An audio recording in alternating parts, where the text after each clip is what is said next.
Good afternoon. It may be the morning if you are in the Pacific time zone. My name is Rod Lidke. I'm the CEO of CS Week.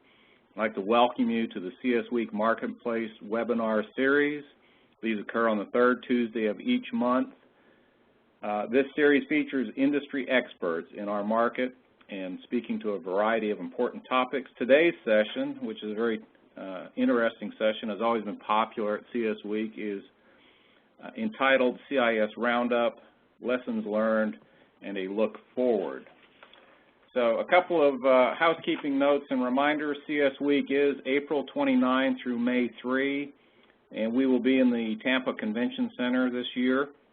So we look forward to seeing all of you there. The actual conference will be on Wednesday, May 1 through Friday, May 3rd. So I'll remind you there's a number of ways that you can connect to us through social media such as Facebook and Twitter. I'll also remind you that our deadline is coming up for submitting your projects for our Expanding Excellence Awards. The cutoff date on that is in the middle of February. I'm not looking at it, but I believe it's the 17th.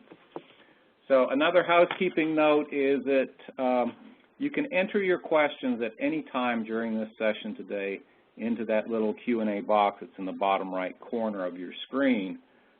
We will not answer those at that time. We'll hold the questions till the end, and Gregg and Alec will answer those questions at that time. But feel free to enter them. We've had people enter them as early as 15 minutes into the presentation. And one other reminder is that if you have colleagues who wanted to make this session and could not make it or perhaps might join late, this session will be recorded and be available for replay on our website. So you can go there at any time. In fact, you can go there tomorrow, and there's numerous webinars that are recorded and out there for playback. So today we have two very good speakers, one of whom I've known for many, many years. I can't even remember how many years, but our first speaker is Gregg Galluzzi. Gregg's a Senior Vice President with 5 Point. And I'm going to keep it that short. I know that Gregg has been in the business for a very, very long time. He's accompanied by Alec O'Brien. Alec is a director with 5 Point Partners, and he's also a great asset in this field. So on that note, I would like to turn this over to Gregg and Alec. So go right ahead, guys. Great. Thank you, Rod. Alec, there we go. Okay. My name is Gregg Galluzzi. As Rod said, I'm the Senior Vice President with 5 Point. I've been doing this for 33 years, and you can see my bullet points there on the slide. And as way of an introduction, I wanted to kind of just review with you a few of the clients that I'm currently working on or have just completed working with. Vista, working on as a QA director responsible for the implementation of the Oracle product. Alliant Energy, just finishing a selection effort where they too have selected the Oracle product and will be initiating that implementation in May, along with their SI, who's PwC. Union Gas, just finishing a planning effort with them up in Canada. Long Beach, doing a QA oversight with their implementation. Con Edison, just finishing a planning effort. And National Fuel, I'm providing oversight on that selection effort along with Alec. Again, I probably have over 250 CIS projects that I've done. I'm very experienced, and I'm glad to be here today. Alec? Thanks, Gregg. Again, my name is Alec O'Brien. I'm a director with 5 Point in the solution procurement and advisory practice. I've been in the billing space for about 20 years now. Been in the utility space for about 12 years, and had a great opportunity to participate on a whole bunch of CIS replacements. I've been involved with about 19 full-cycle CIS replacements. So it's a great opportunity to kind of learn what works in CIS replacement efforts and what doesn't. Speaking to you today from United Water, a utility in located in northern New Jersey, but with assets all over the East Coast and also in Idaho. And as Gregg said, working on a procurement with National Fuel right now, and also working with a confidential utility in the Mideast, doing a kind of IT assessment for them. So with that, Gregg, if you'd like, we can move forward.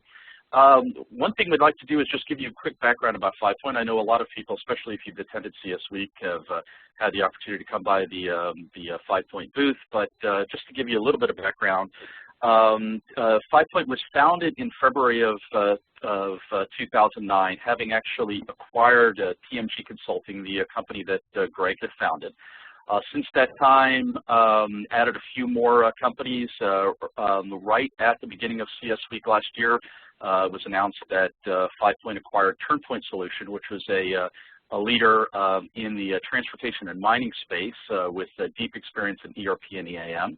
And as you may have heard, right at the end of December of 2012, 5 Point acquired EP2M, which has deep experience implementing CIS systems, especially in the Oracle space. As Gregg had mentioned, 5 Point as a company has a history with over 200, probably more like 250 different utilities, worked on over 300 projects. And now with the acquisition of both Turnpoint and EP2M, now we're up to 250 employees that are involved in working full-time with the company. If we look at the services now that this new organization provides, it's basically divided into three. The first set is the realm in which I participate, which is the advisory services. We're working with utilities to kind of plan what their IT landscape looks like over the next several years. Our procurement services are in the advisory services portion. And a lot of what we're doing is giving the utilities an opportunity to use tried and true methods to basically determine what software they want to install when, and then also select that software and select companies to help them implement that software. Our implementation services has been greatly enhanced by the acquisition of EP2M. We're, again, partnering with clients with the implementations, not just with the Oracle product, but also with the SAP product and a lot of the other CIS products that are out there, working with clients on a whole host of fronts to implement, including implementation services, training services, and conversion services. Then another very important part of our company, which has been in existence for a while, is the managed services group, is taking over the IT operations of a client and working with them to run applications and to run infrastructure on a 24/7 basis. That on a very high level is how 5 Point as an organization is structured.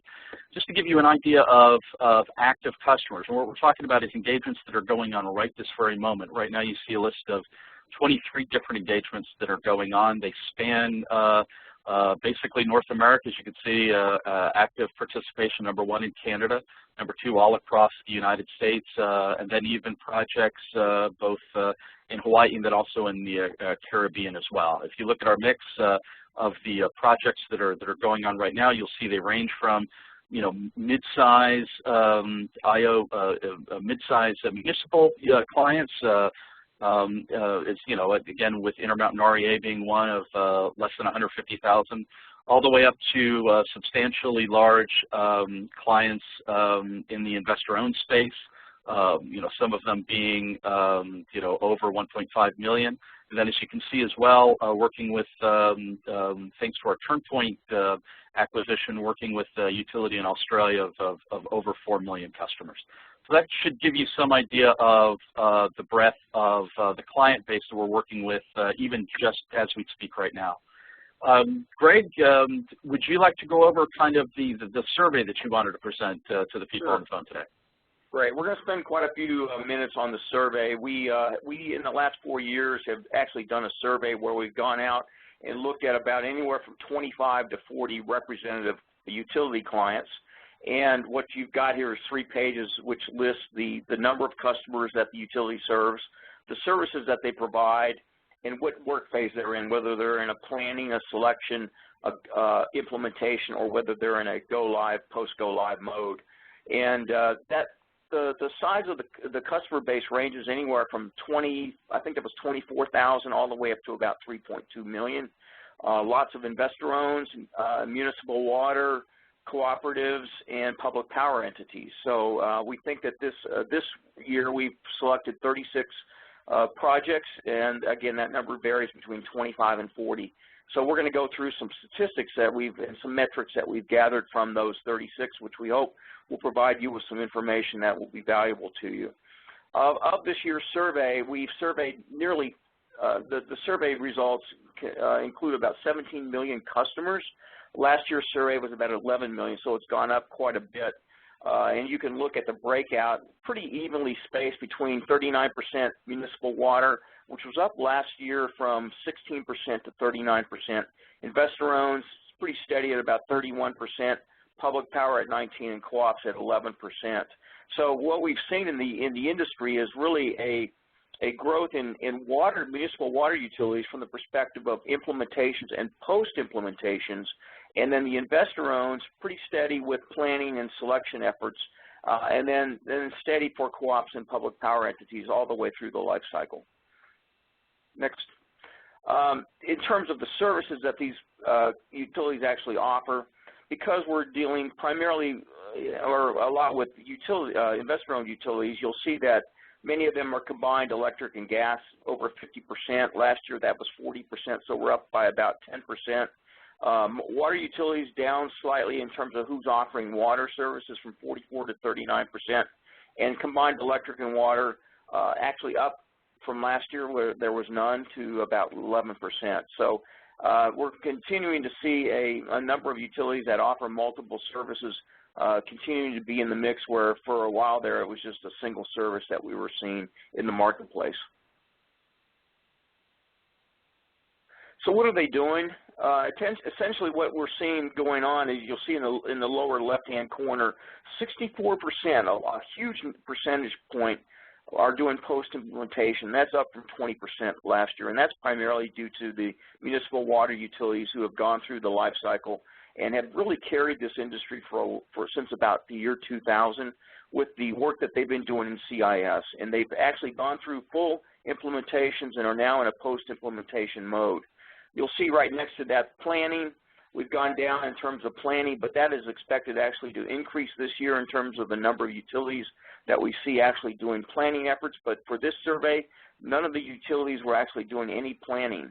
We have a little bit of a downturn, and you see the box up from that, 19% implementation. Last year it was at 40%, and we're pretty steady with the number of companies that are doing selection. So if I were to typify this, I would say that we're really seeing a number of the IOUs in a selection and starting implementation, and most of the municipal water utilities in an implementation, post-implementation mode. The types of solutions that we're actually seeing that are being acquired are the two leaders, are Oracle and SAP, and you can see they're pretty close in terms of their percentage of the market with these 36 utilities. Oracle at 36% of the utilities, and SAP at 28%. The third runner-up, because they have so many different products, is Harris at 25%. And then we have some others, and in this case, Ventex, which is up. It's got a sale or two with 3% that are actually running the Ventex product. And what we'll see in the marketplace is essentially those two front runners, SAP and Oracle, and Harris typically are the three front runners in any product selection that we see going on in the marketplace. Interestingly enough, that in terms of when an SI or a solution integrator is used, this survey said that 52% of the 36 actually used an SI, so that was up slightly from 40%. And that was primarily because most of the utilities were a little bit larger this year than they were in the previous year. 40% relied on the vendor solely to implement the solution. Last year that was 60%, so that came down a little bit. And what we found is that any utility serving a customer base of over 160,000 tend to use a solution integrator. Anybody less than that does not use a solution integrator. Next slide. In terms of what we do with hosting or outsourcing or internal data centers, in terms of talking about hosting or the cloud computing or whatever, it's interesting that because with all that discussion that only 15% actually operate their CIS within a hosted environment. And that actually did fall a little bit from 20% last year, and 85% operate their CIS within an internal data center compared to last year at 80%.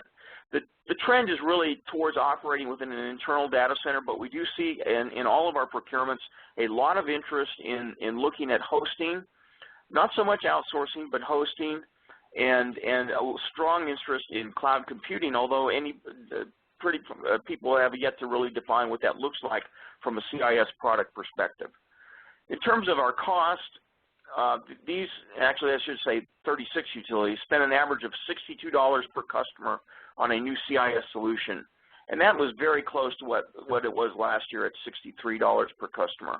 And that's broken down into $12 for utility costs and $50 for vendor costs. And those are out-of-pocket costs that you're going to pay to the vendor for hardware, software, and services. So if you wanted, and we get these calls weekly, if you called me up and said, I've got 100,000 customers and I want to know what I should budget for a new CIS solution, I would tell you to take your 100,000 customers and multiply it by $62 a customer and come up with what I would suggest you go in from a budget perspective without any additional work is kind of a thumbs up rule in terms of what I think you should spend for your CIS. In terms of looking at that $50 and breaking it out, the $8 per customer for the CIS license fee, last year it was $7. That fee runs between $3 and $7, and then what we've been finding is typically there's a lot of other modules that are being purchased, not only CIS, but also ERP, EAM, work management, mobile computing. So that number does rise to maybe $12 to $14.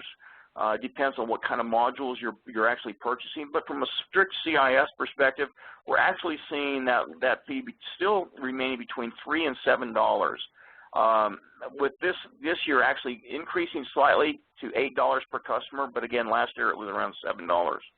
Our actual hardware and installation services is $42 per customer, which is very much in keeping with what it was the previous year at $43. So it's very consistent, and so that's where you get the total of $50 per customer. How long is it taking to implement these solutions? You'll see in the upper left-hand corner, 12% plan for a 30-plus month implementation. And you might say, that sure is a long time, but those are utilities that have multiple subsidiaries, multiple jurisdictions. They might be running pilots. They're also implementing potentially multiple systems, as I indicated earlier, ERP, work management, EAM, et cetera. The average time frame that we've seen is 20 months. So if you look at all these utilities, these 36 utilities, the average has been about 20 months. And if you look at the far right-hand box, almost 50% or 48% plan for an 18 to a 20-month implementation. And so that's pretty consistent with what we've seen across the industry. But if you're going to add additional systems to that, you're probably going to increase that. And if you're going to run pilot projects and you've got multiple jurisdictions, you're probably going to increase that. In terms of how successful we're being, if you look at the right-hand side there, 39% considered their installation an A. That means it was on time, on budget, and it actually exceeded user expectations. We've done an excellent job in this marketplace. Utilities are very organized compared to other systems that they're replacing, like work management. They're very organized. They put solid core teams in. They have good, solid selection methodologies. They use selection consultants.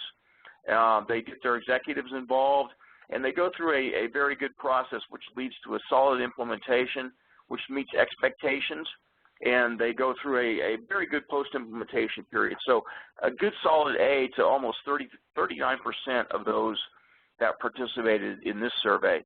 33% considered the installation a B. It took longer, more money, but it still exceeded their expectations.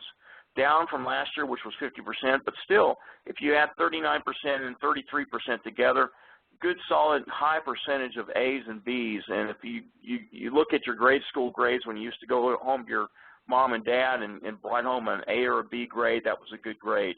Not so much for a C grade. 15% considered their projects a C, and 13% considered them a D. So still 28% of 100% are so which is almost a third, are still considering themselves a C or a D. So we still have a lot of room for improvement. In terms of what goes on with these CIS projects, there's a lot that goes on.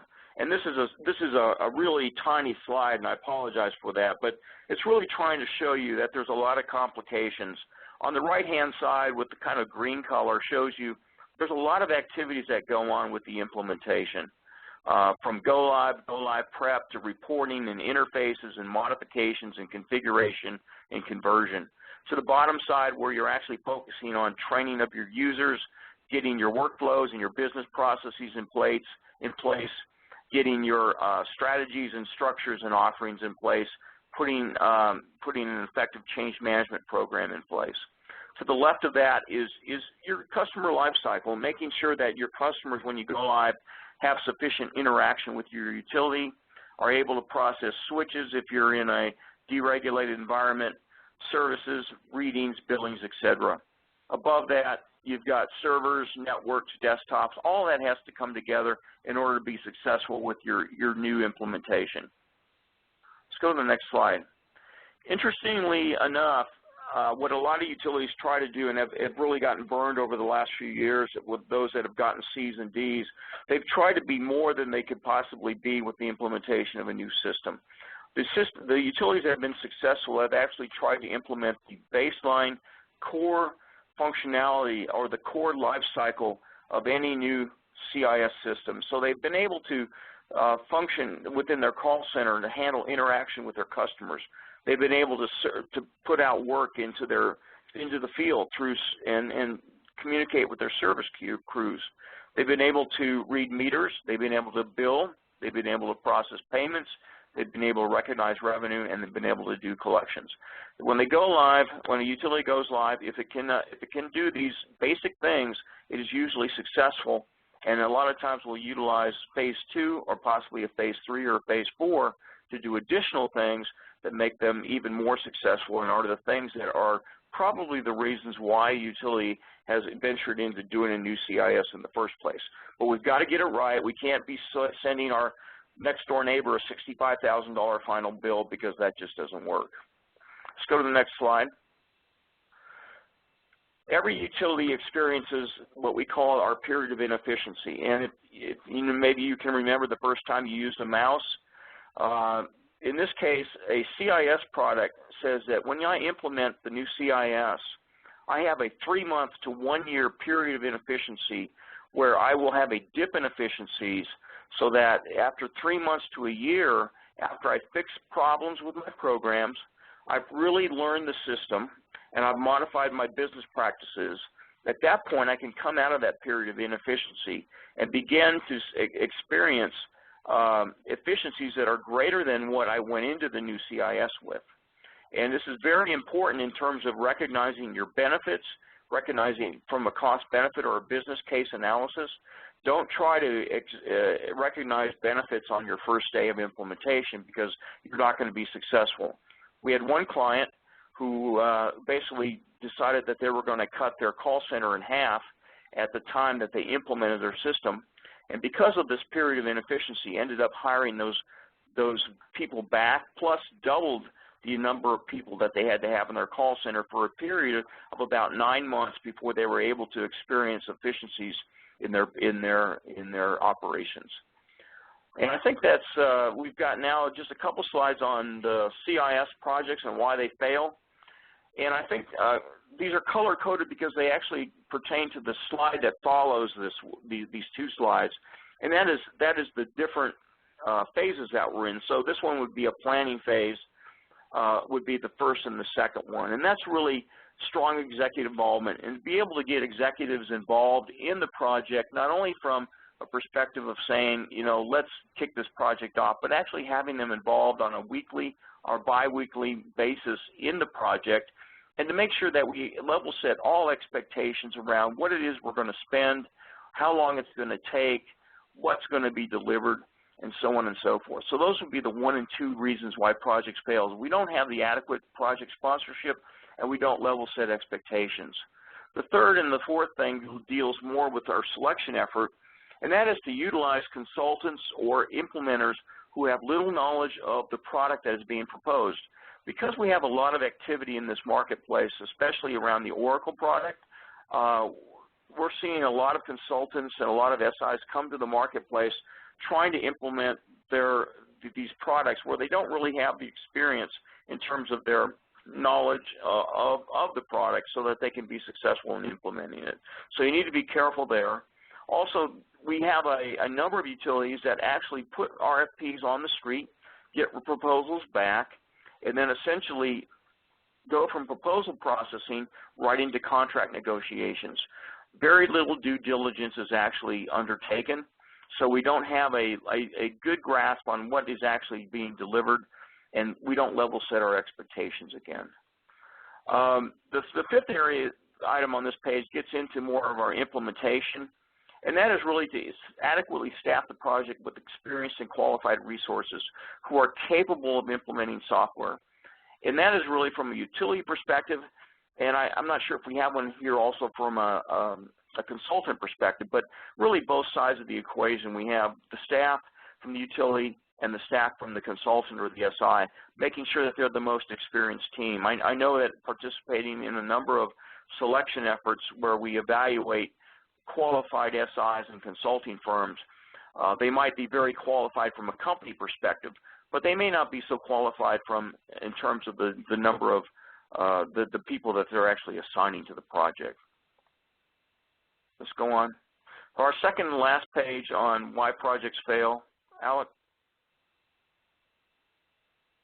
Did we lose you, Alec?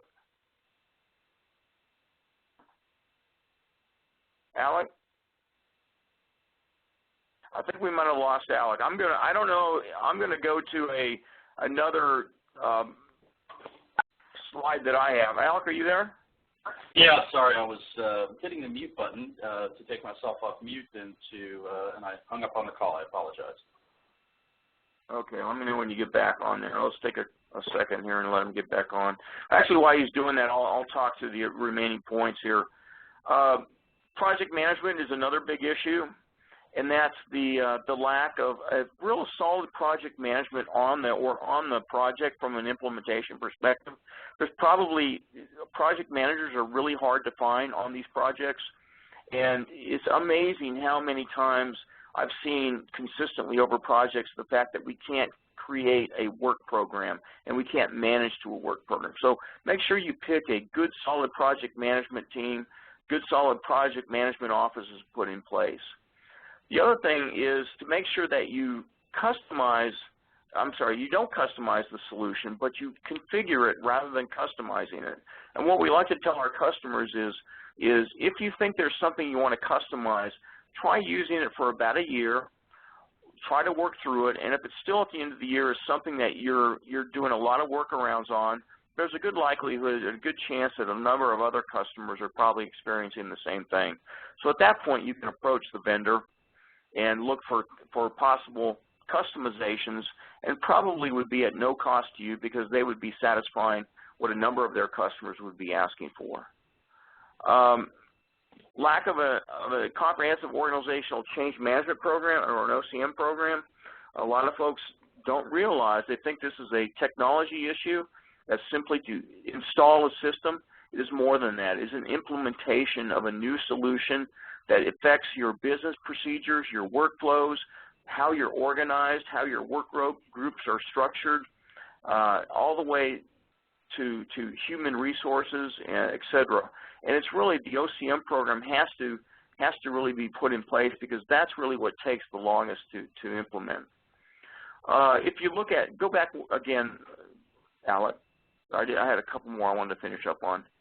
One more. So, and the last thing, which is really unbelievable, but I was in a presentation with about 60 utilities just a few months ago, and I asked them how many of them went live on the date that they said they were going to go live on. Pretty much everybody in the room raised their hand, and when I asked the next question, it was how many of you were successful with your go live? Pretty much all the hands in the room went down. So they went live before they were ready, and most of the time it relates right back to the OCM program where they didn't really change the business. They didn't affect change within the business. They implemented the system okay. They converted the data okay. They got the bill print okay, but they didn't get the business change to actually use the new solution, and it was quite a mess. So you want to make sure that you look out for not just implementing technology, but also implementation of the system within the business.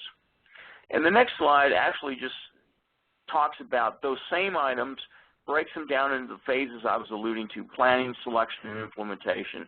So that's kind of a recap for you. And with that, I think I'll turn that over to Alec, and he can take you through the rest of this deck. Alec?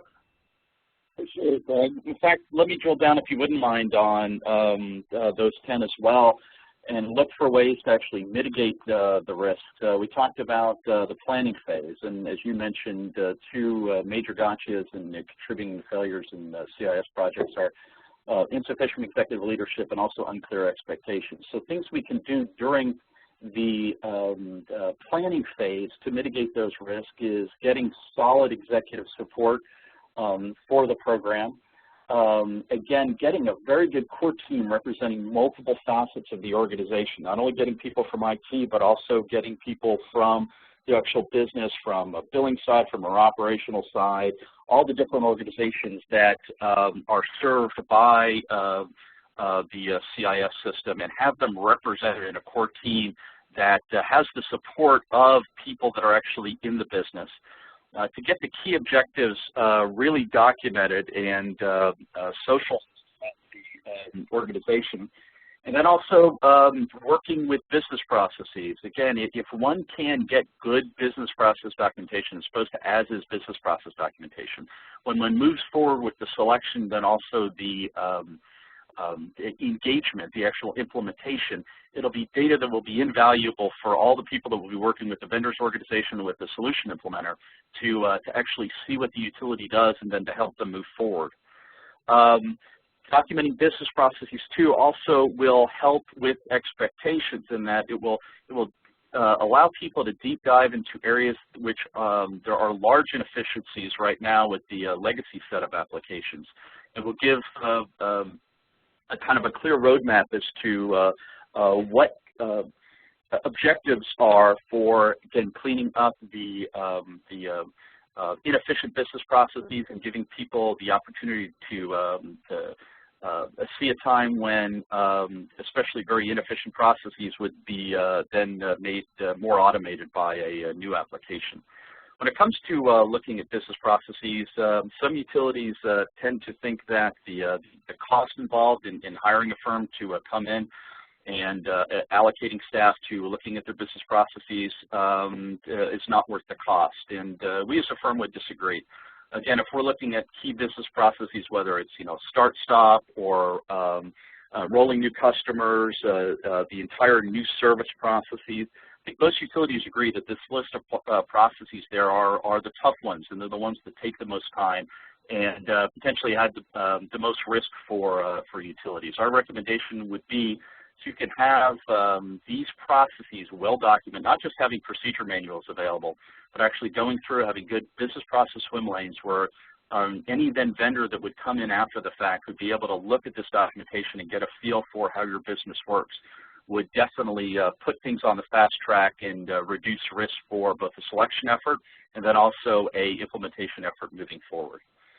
The next step after the planning phase would be then a selection phase. And as we've talked about before, two things which occur frequently in this space is both an inexperienced set of external consultants sometimes are brought in to help implement. And again, if these are people without a good idea of how the project works, they're going to be learning at the same time that utility staff are. And again, you most likely don't have the timeline nor the budget to permit that. Also, something that's very key that Greg talked about is poor due diligence, the lack of going back and interviewing other clients that have used that solution, that have used that product integration firm, going back and actually getting the respondents to an RFP to commit to certain items that you've asked for as part of your requirements. Those are things that have wrecked many projects that have occurred in the past. So again, our recommendations here is talk to your peers as part of reference calls that you make. Have a really, really firm RFP with really firm policies. Document your requirements. Utilities that we work with have generated sometimes up to 2,500, just short of 3,000 individual business requirements to give to the implementers.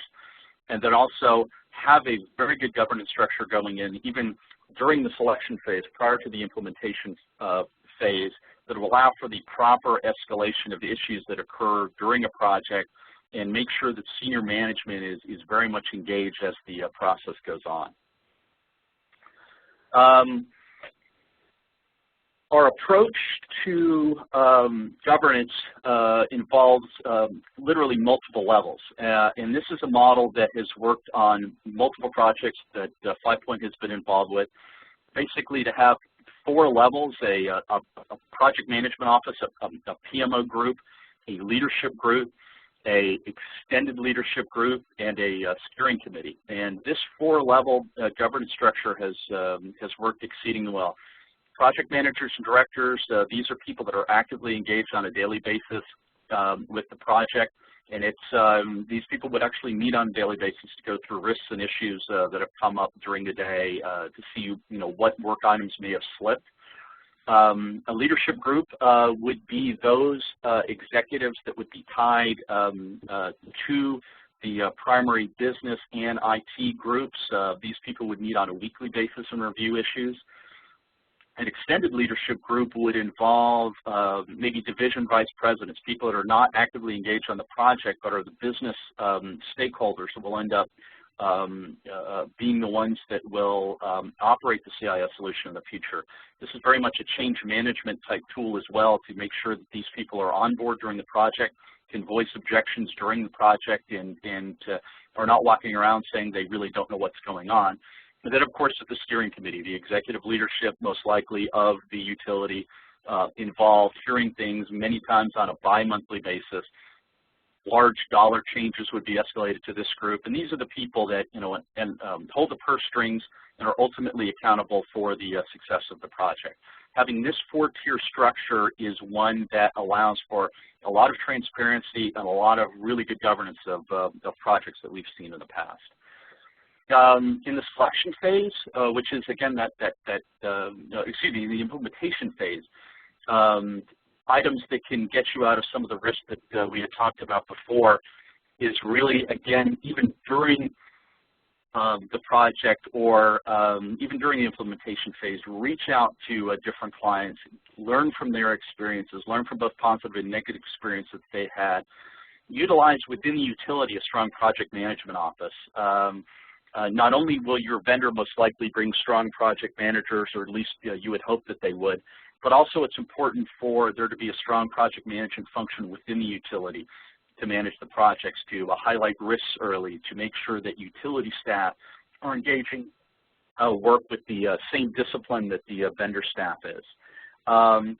The idea would be moving forward is to potentially not modify the base programming code of any solution that you would implement, and try to do all changes by, or all customization to your particular environment by using business rule configuration, not the setting of individual settings within the application, as opposed to going in and making wholesale changes to the base code of the program as released by the vendor.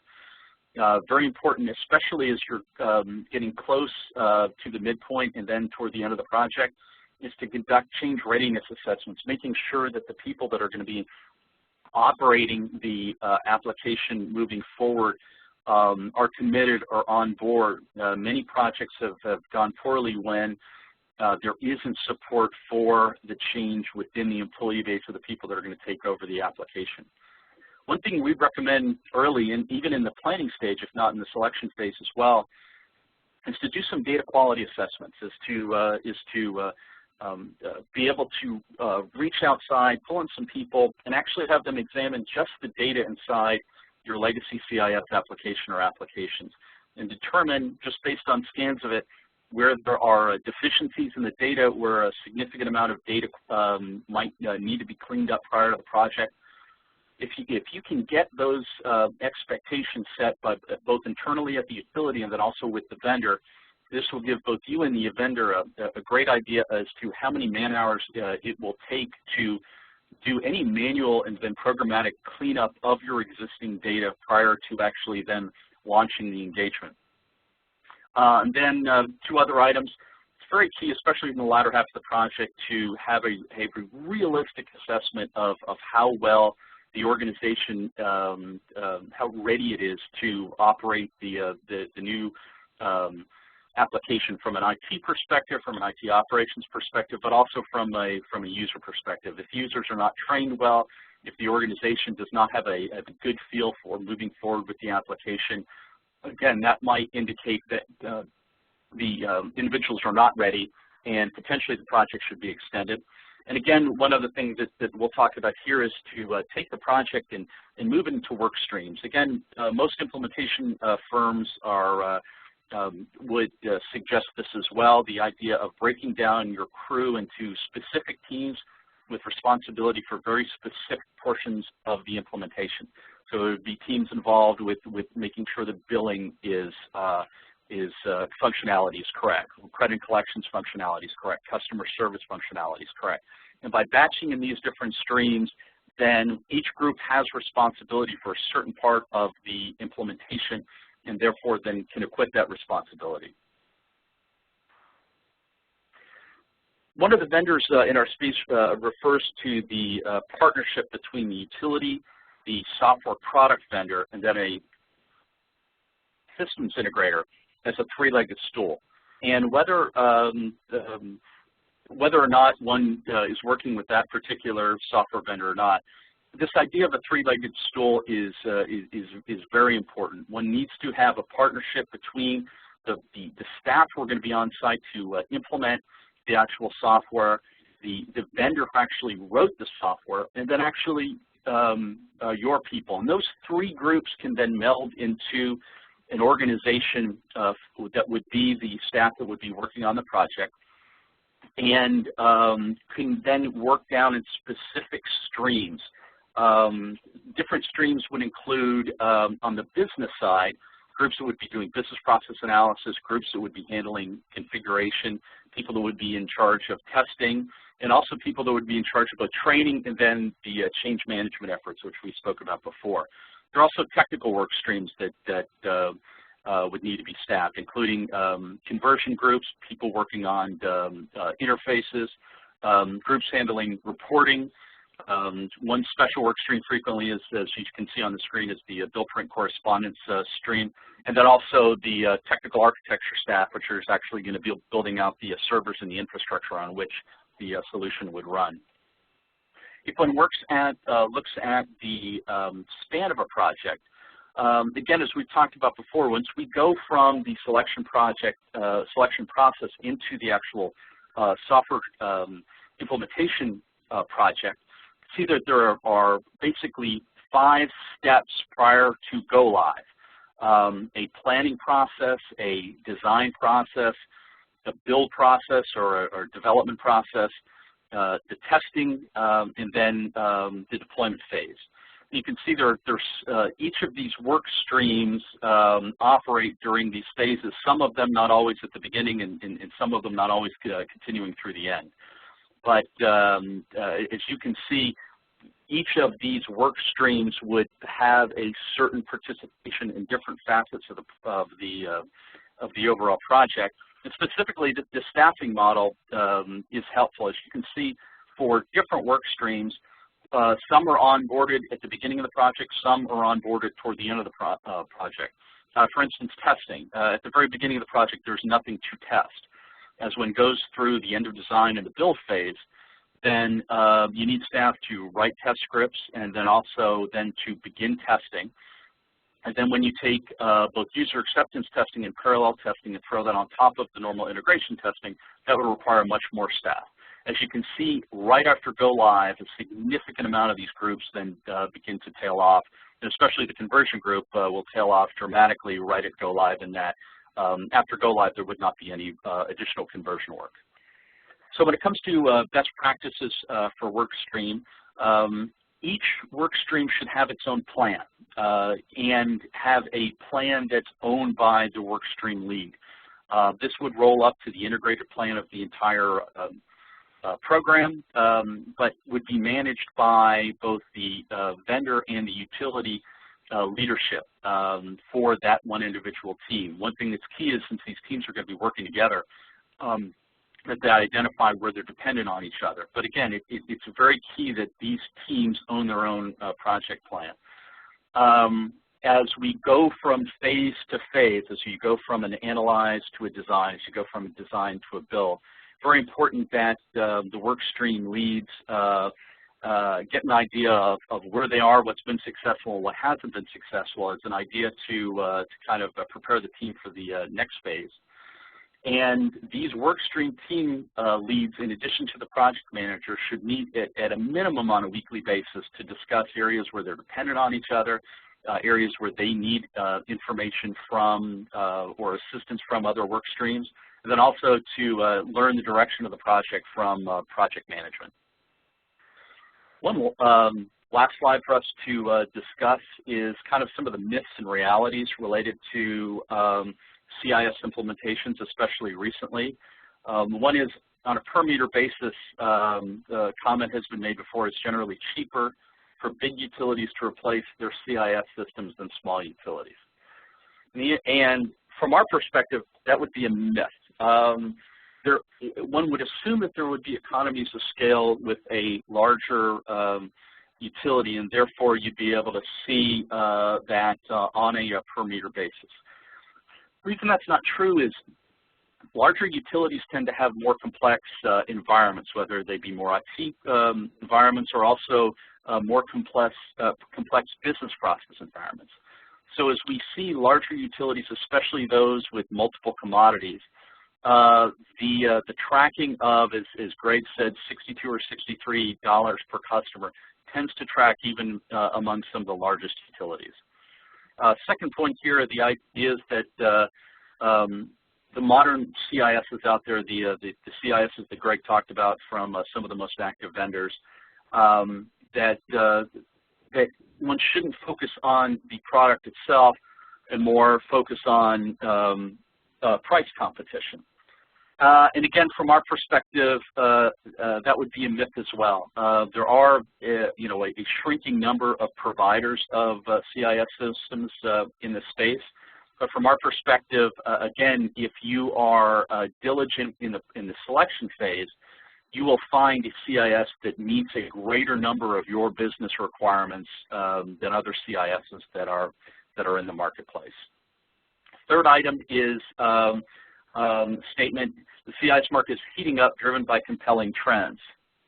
And that's definitely the truth. The CIS market is heating up. The spending for customer information and billing systems is increasing. Over the past several years, we saw a downward trend as utilities, especially electric utilities, in response to stimulus funds, focus more on the smart grid infrastructure side. But now we're seeing a greater spending coming back to the billing system area, especially in light of firms that now have the ability to collect a significant amount of meter data, but no modern way to then use that data to bill customers. So again, more dollars being spent in the last couple of years on CIS, and the trend is looking to continue. And the last item here, the biggest risk to a successful implementation is the failure to manage technical complexity. Again, that's a myth. A significant amount of the failures that have occurred in this space, those C's and B's that Gregg had talked about before, are coming not from technical issues, but more people issues. Organizational change management, not adequate staffing on the project, not adequate staffing in the business at go live to account for those periods of inefficiency that Gregg had referred to. So from our perspective, again, the largest focus, the largest risks on these projects are people risk. And if one has an appropriate eye to them, one will have most likely a more successful implementation. Gregg, any other words? No, I think that's fine. I'll open up. I think we'll open up to questions at this point. All right, this is Rod again, and so attendees, now is a good time for you to write those questions that you have into the bottom right corner of your screen, and I will ask them of Gregg and Alec as they come in. So let's go ahead and get started. What is the average pre-planning phase of a new CIS, and what high-level activities do you see are in this phase? We actually call that pre-planning phase, we actually call it an application plan, if that's what you're referring to, which gets in, is prior to our selection phase, which everybody pretty much engages in application planning, selection, and implementation. So the pre-planning would basically be about 4 months in length. It includes activities such as identification of your current environment that would feed into your RFP. It includes the identification of your target environment and what you want to be in the marketplace. It identifies for the vendor what you think are the gaps between your current and your target environment. We also get into a lot of work around requirements. So we identify your business and your technology requirements, and we put those into the RFP process. If some of our customers do not necessarily know that they want to replace and go through a selection, so we'll do an alternative analysis, and that alternative analysis is looking at about a dozen different things that you might want to consider instead of replacement or in conjunction with replacement. We analyze those, we come up with an optimum solution, and then we develop a business case. A number of utilities still, even though they want to replace, need to have a business case that they can basically hang their hat on. You know, what is the story? Why are we replacing this? So those are the main things. It's basically current environment, target environment, gaps, requirements, and alternatives, business case, and then presentation. And that's within 4 months. Very good, Greg. So, Greg, this next question, and I'm going to provide a little bit of, the person asked, it's a two-part question, and the first part is around your scorecards of A, B, C, and D. But I'll read the question, and the second part, anyhow, do you have a breakdown of success, in other words, A, B, C, and D, and timeline, duration of projects, based on the size of the utility? I would have to do some work to get that kind of analysis, but that's something that we could do. I don't have it here sitting on the phone with you right now. Alec, do you have anything? Not necessarily, no, not off the top of my head. Again, I think there's a breakdown of, if you look at the risks on slide 24 here, the risks that we've talked about during this presentation can be seen maybe on a timeline phase, looking at slide 24. When related to planning and relating to selection, those risks 1 through 4 basically are pre-project risks that one should look out for. 5 through 10 tend to go through the implementation, especially at different phases of the implementation.